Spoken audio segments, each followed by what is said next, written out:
Welcome back. Welcome once again to more unsolicited white guy opinions on movies, or for short, 1.5 white guys. I'm Nathan, your half white guy. I'm Nick, your one white guy. Welcome to the podcast where we talk about comedy, movies, and most importantly, very cult foreign films.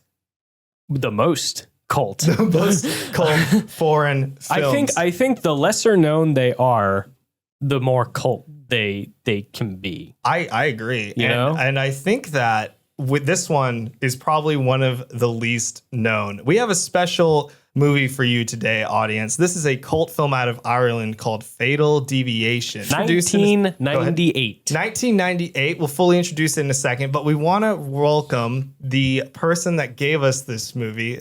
This is the first guest we've had on the podcast for so long. We're a few episodes in. We finally got a guest that's agreed to stay and didn't want to leave immediately after seeing what the first episodes were. Welcome, please. Welcome, Laurence, all the way from Ireland. Hi, guys.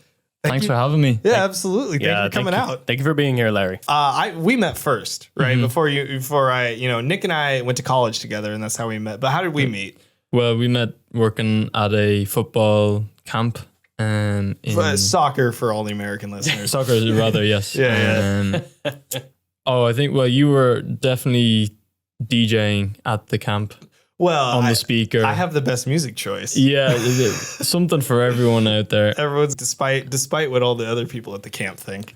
Fatal Deviation, released in 1998, starring James P. Bennett as Jimmy Bennett, Mikey Graham as Mike Graham, and Ayn Barr as Bank Teller 1. And you may ask, why did I put Bank Teller 1? She's the only one besides James Bennett with a photo on IMDb. And Mikey Graham does not have one either.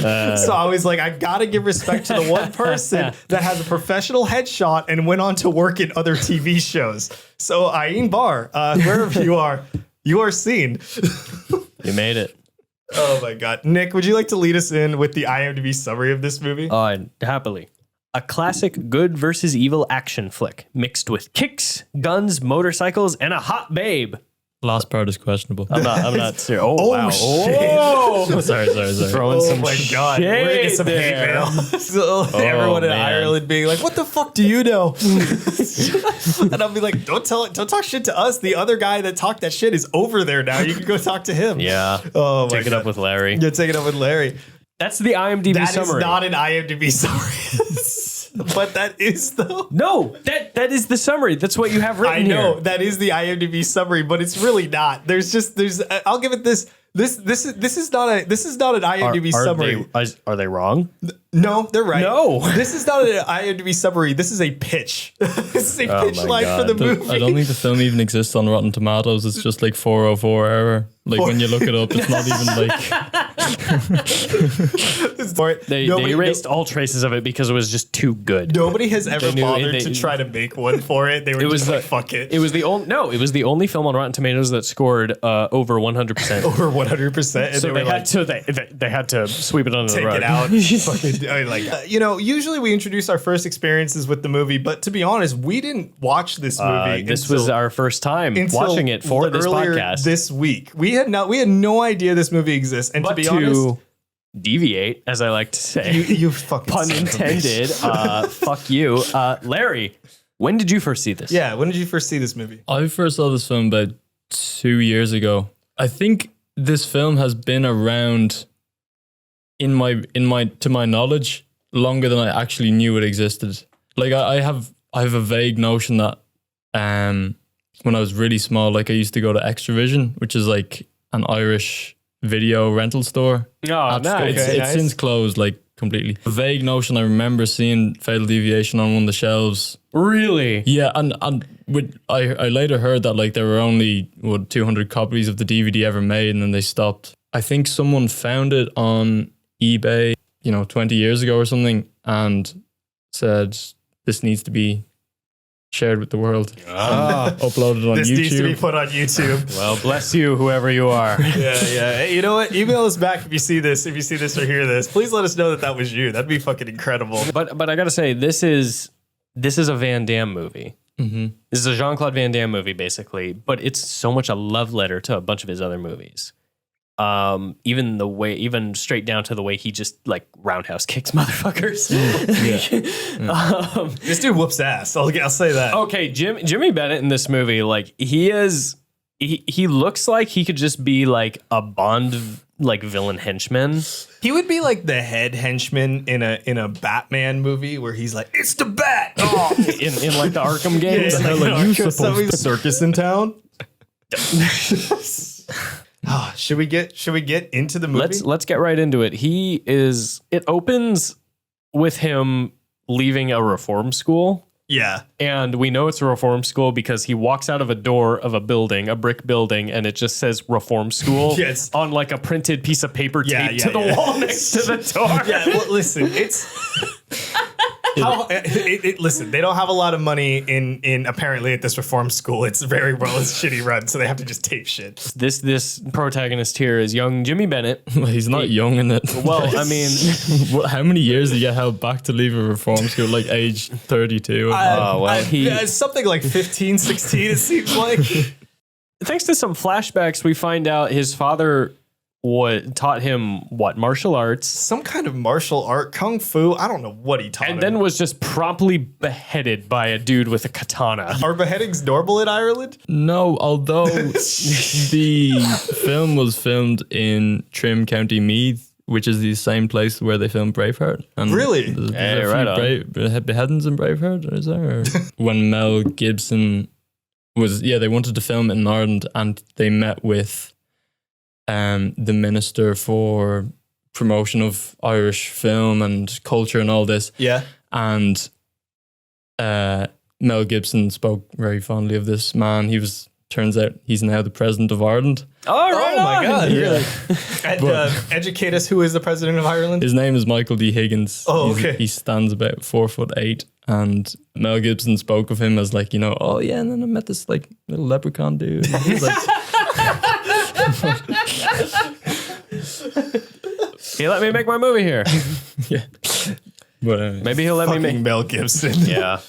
Yeah. But he goes back to his hometown, essentially. Yeah. And I know it's his hometown because he is the talk of the town, apparently. Everybody knows who he is. Yeah. Even though he hasn't been there in years. Like, people are just like, Jimmy Bennett's back in town. Oh, Jimmy Bennett, he's bad news. Hey, who's that? Oh, that's Jimmy Bennett. You don't know about Jimmy Bennett? And every Small- last name in Trim in me that is like Bennett. Just the whole town is Bennett. It's like Which that- Jimmy Bennett would that be? It's like that scene. Your sister's cousin or my brother? we're about to not get allowed in Ireland anymore, and it's going to be the Irish guy's fault. What does he do? He goes to the supermarket and he sees like the pretty clerk getting harassed by these two chuckleheads. That was a pretty funny shot where they just jump in the shopping cart and drive away. And I guess they're considered like the part of the organized crime of the area, Of the town. but they're just being assholes in the grocery store. They're acting like the hooligans from the first Death Wish, They're just like tossing juggling shit eggs around. and shit and knocking shit over. And Jimmy immediately steps up to these two. I don't know, roundhouse kicks a dude into like a pyramid of what? Paper towels? towels or Yeah, something it's like paper that? rolls, yeah. As a scene, I think that in my eyes one of the most iconic scenes of Irish cinema. You know, where the he Trouble just- in London scene from Where he Fatal just beats Deviation. the two dudes up in the grocery store.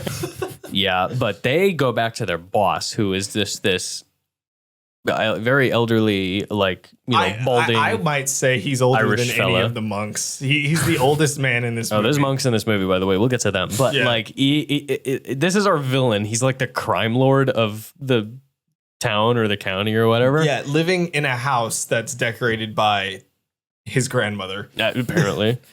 And they go back to him and they say like, Jimmy Bennett's back in town. Because again, like everybody knows who he is. What does he say? He says like, Wouldn't it be fairly ironic if I got the fella whose dad I killed to work for oh yeah, us? he just gives it away right away. He Just like, killed the guy's dad. by the Yeah. way, audience, I killed his father. I'm the bad guy. There's a little bit of a romance because the gal comes back, the clerk. Her name's what's her name? Nicola. Nicola. Yeah, Nicola, she yeah. comes back. She brings him a pie. Oh to- yeah, to she thank- does. to Which thank is him. definitely like, it was at the stale and produce in Londis, and it was definitely going off. She's like, yeah. Sure. Hang on, what kind of pie do you think it is? It's probably like a manky rhubarb. You know, Makey rhubarb? She just took it off like the discount, just the restuff. the throw out cart. Yeah. Yes. All right. So Jimmy just continues to see Nicola. Like, this is Yeah. all the movie has done so far. Is there's a little romance. He's back in town and he can kick ass. He really can. Like, he takes her to the fair. They're going on a bunch of dates and whatnot. let's talk about the fair. The fair, the fair part is like something out of a whole nother movie. There's a weird slow motion event on the bumper cars. Yeah, like it's the scene that goes on forever. It takes so long. It's- They're just on the bumper cars for it seems like at least 5 minutes. It seems like It's amazing. I have no idea why they're doing this, but I respect you already, so do what you want. Nick is ready to let this man do anything as long as he keeps making this movie. I don't mind at all. He does get in a bar fight at one point. he does. Yeah, he just goes to a bar for a beer. Like, that's all it is. There's he no goes there significance. to go drink and just chill. Yeah, he goes there to drink, and he just sits down and just goes, beer, which was hilarious. But he's just the sheriff around these parts because, like, this one waiter brings a beer over to a guy, and he accidentally spills it on the guy, and the guy just gets up and pushes him down. So Jimmy, of course, walks over and just, like, slams the dude's head into the table and throws him down and helps the waiter up. Which is a normal reaction. You want to take this, Larry, where the bartender pulls a what on him? Oh, yeah. Takes out his shotgun and is like, Get the fuck out of here, you little tully-arse bastard. or something like this. And what does he do? Oh, yeah. He grabs it off him and he's like, feck you on your gun, you prick. Honestly, That's yes. not they even should. a one-liner. That's just masterful shit talk. And then he walks out of the bar. That's it for the scene. Well, there is a significance. He goes up to the guy because they work for the villain. He knows they do. And This then is the guy that he's whooped. He's laying on the ground, Yeah, by the way. the Ponytail Express looking dude. And he walks up to him and says, tell your boss I said no. I'd just be doing what does he say? I'd be doing your jobs for you. Yeah, he doesn't want to work for anyone. Yeah, it's Yeah, I like don't that. want to work for you guys. You guys suck. Also, I'm better than you at everything. Yeah. Also, this just happens to work out like this. He had no idea who was in this bar. He just came went in there and for whooped he ass. just went there for beer.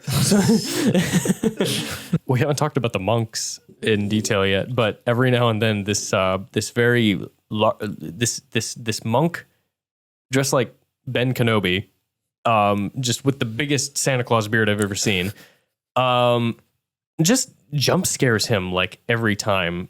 And that's another thing that happens in this movie. There's 100 montages in this movie, and they are all to like what did you say? Like Some kind of soft rock. yeah, like it very uplifting soft rock. It's just like you gotta get back up again or something, you know? When you feel like giving up. Yeah, Something like that, straight yeah. up. Yeah. Essentially, this whole movie is leading up to a tournament, like a big Yes. underground fighting tournament that the county holds, I guess, or the community holds.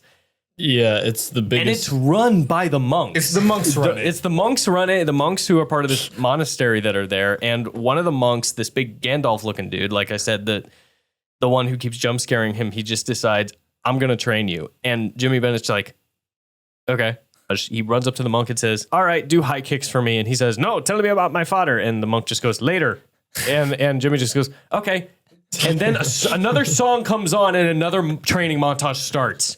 I was blown away. I was like, he does not give a fuck. This movie's ballsy, This dude. editing is great. Before that happens, before we get to the tournament, we need to just up the stakes a little bit. And how do we do that?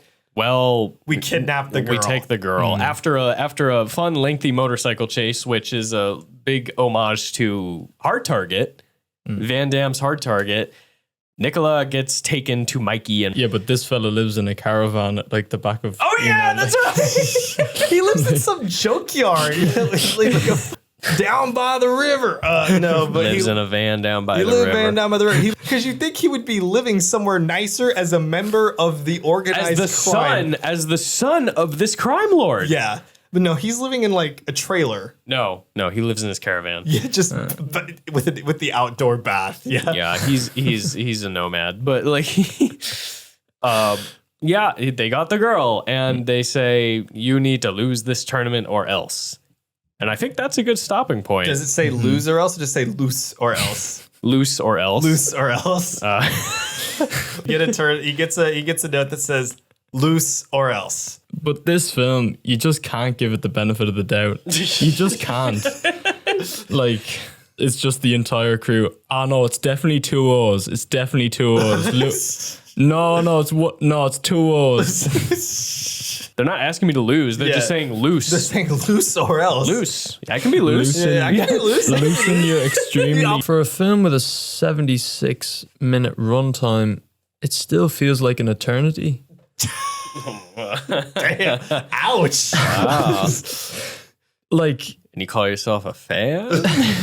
yeah, but then there's something really, like, you're drawn to it as well.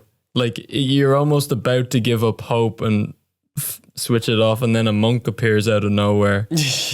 Shall we check out the facts? Yeah, let's move on That to the you've facts drudged section. up Let's for move on us? to the facts section. I don't know how you were able to find any. So I want to switch this up a little bit. I want to have Larry read the first facts and maybe the what a story mark, if you're okay with that. Just as a reminder of what this is, these are real facts about the movie that I've found out. Nick and Larry have never seen these before, but they're going to take time to read them to you. And again, these are real facts, just some other stuff included.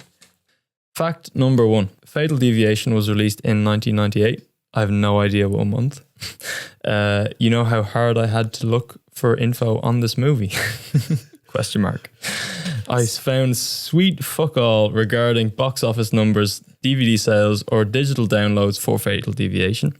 I was actually convinced for a time that this movie didn't exist and that Larry was gaslighting us into reviewing some kind of fever dream. Okay. This made me question everything. Is Guinness real? What about Lucky Charms? Christ, all the stereotypes going in there. Is Ireland even a real place? Okay.